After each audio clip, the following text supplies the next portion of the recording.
Assalamualaikum warahmatullahi wabarakatuh. Perkenalkan, nama saya Muhammad Jadi Satria dengan NIM 1221027 dari kelas RE.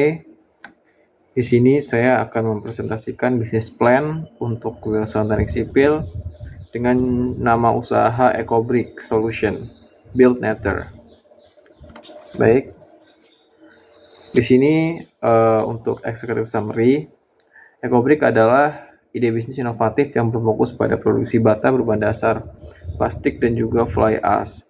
Tujuan utama dari bisnis ini adalah untuk menciptakan bahan bangunan yang ramah lingkungan, ekonomis, dan berkelanjutan. Dengan memanfaatkan limbah plastik dan fly ash yang sering menjadi sumber pencemaran, EcoBrick menawarkan solusi untuk mengurangi limbah sekaligus memenuhi kebutuhan material konstruksi yang terus meningkat di Indonesia. Yang pertama ada pendahuluan. Untuk latar belakang sendiri, Indonesia menghasilkan sekitar 3,2 juta ton limbah plastik per tahun yang tidak terkelola dengan baik. Sementara fly ash dari PLTU seringkali tidak dimanfaatkan meski berpotensi sebagai bahan konstruksi. Di tengah meningkatnya kebutuhan material bangunan akibat urbanisasi dan populasi yang terus bertambah, material konvensional seperti batu bata merah memberikan dampak lingkungan signifikan.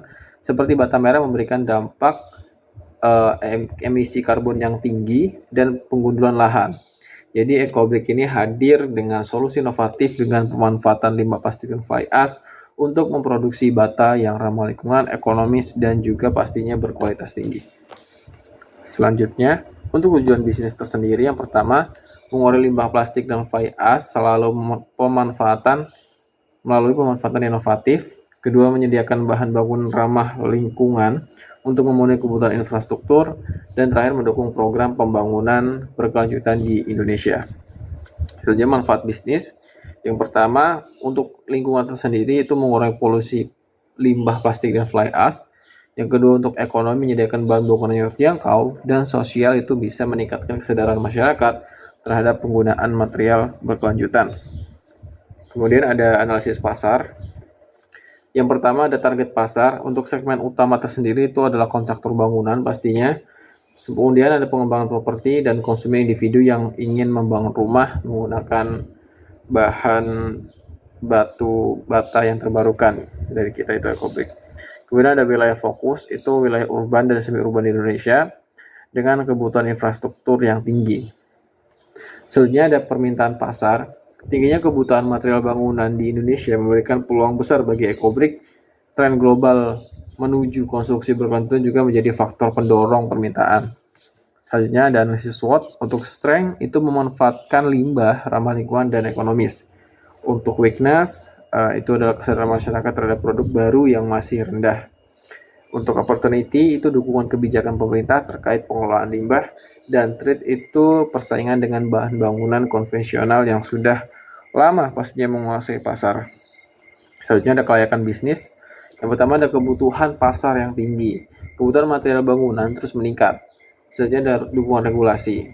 Pemerintah mendukung pengelolaan limbah dan pembangunan berkelanjutan. Selanjutnya ada berkelanjutan finansial, yaitu model bisnis menggunakan bahan baku murah, yaitu limbah, dengan nilai jual yang tinggi.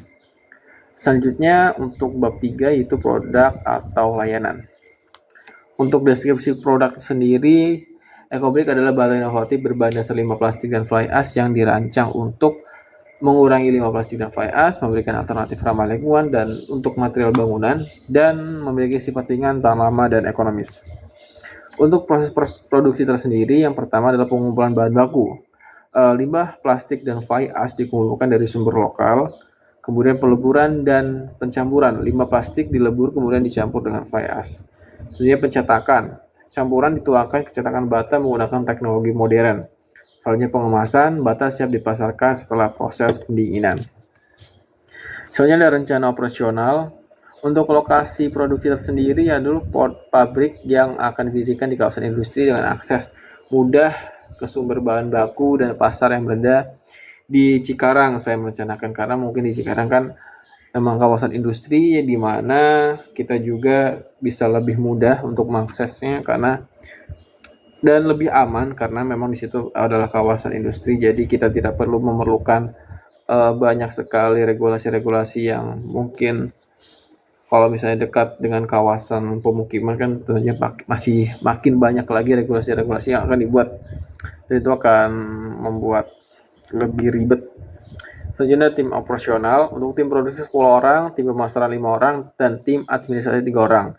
Ini mungkin masih awal-awal saja pada saat merintis di tahun pertama, dan mungkin akan semakin bertambah seiring berjalannya bisnis yang semakin berkembang.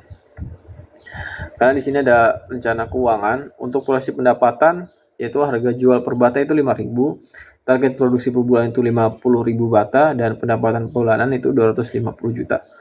Selanjutnya ada biaya operasional untuk bahan baku 50 juta per bulan, tenaga kerja 75 juta per bulan, dan listrik dan utilitas itu 25 juta per bulan.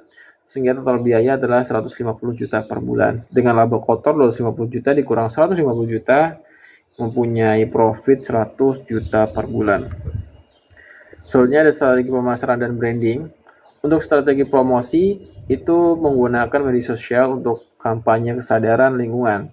Selanjutnya kolaborasi dengan kontraktor dan pengembang properti. Dan untuk branding itu kita menjunjung tinggi membangun citra sebagai produk ramah lingkungan dan ekonomis.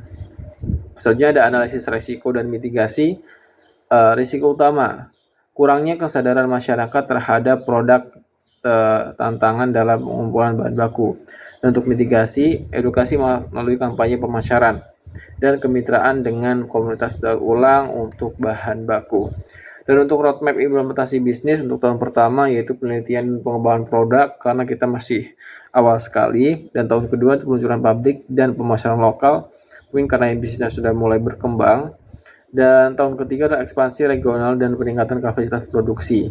Di sini pastinya berharapnya tahun ketiga sudah banyak sekali produksi yang berkembang, sehingga owner pasti menginginkan agar produk ini bisa sampai ke seluruh Indonesia merata. Oleh sebab itu membutuhkan peningkatan kapasitas produksi dan mungkin pembuatan pabrik-pabrik baru sehingga produksinya bisa semakin masif. Selanjutnya adalah penutup dan rekomendasi. Untuk EcoBrick adalah solusi inovatif yang menjawab kebutuhan akan material konstruksi ramah lingkungan dengan model bisnis yang solid, dukungan regulasi, dan permintaan pasar yang tinggi. Bisnis ini memiliki potensi besar untuk sukses dan memberikan dampak positif bagi lingkungan dan masyarakat. Baik, mungkin sekian dari presentasi bisnis plan yang dapat saya sampaikan. Kurang lebihnya saya mohon maaf. Assalamualaikum warahmatullahi wabarakatuh.